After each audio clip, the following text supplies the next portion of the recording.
Despite growing inequalities between the rich and the poor, there's not been a corresponding swell of public support to increase redistribution through taxation and public spending. Here we're faced with a paradox. Rising inequalities appear to be actually reducing the conditions under which social solidarity might be fostered and public action can close the gap. In an attempt to make the case for government intervention, a great deal of research has been rightly done to highlight the worst effects of these developments on low-income citizens.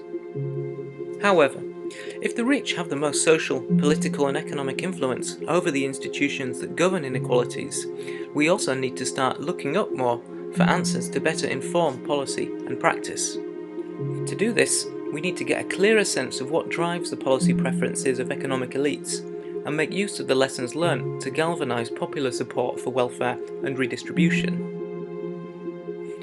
Attitudinal differences towards welfare, inequality and redistribution tend to be characterised as self-interested, depending on the social or economic position of people. Affluent individuals, critical of welfare and reluctant for more redistribution, are described as selfishly protecting their assets.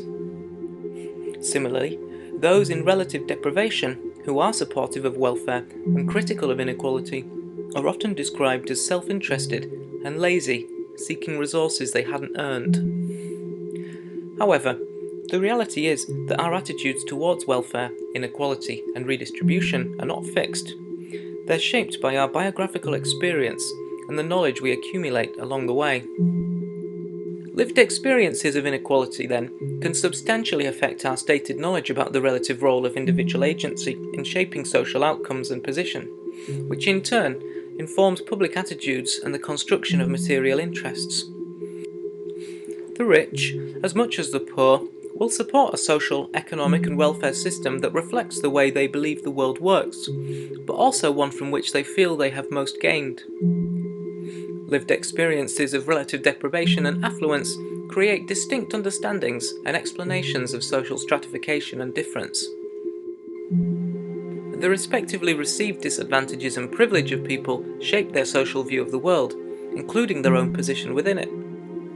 This matters because increasing social and economic polarisation between the rich and the poor is leading to marked differences in their exposure to social risks and the constrained nature of individual agency within an unequal system.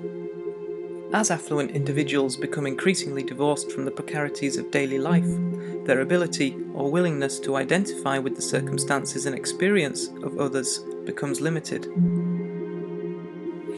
There is a window of opportunity to overcome this, though. Increased socio-material insecurity, experienced by median voters in the squeezed middle, may also serve to increase exposure to, and thus awareness of, structural inequality. An emerging line of inquiry, then, is to establish how exposure to such conditions can help boost popular support for welfare and redistribution across the whole population, not just amongst the rich and the poor.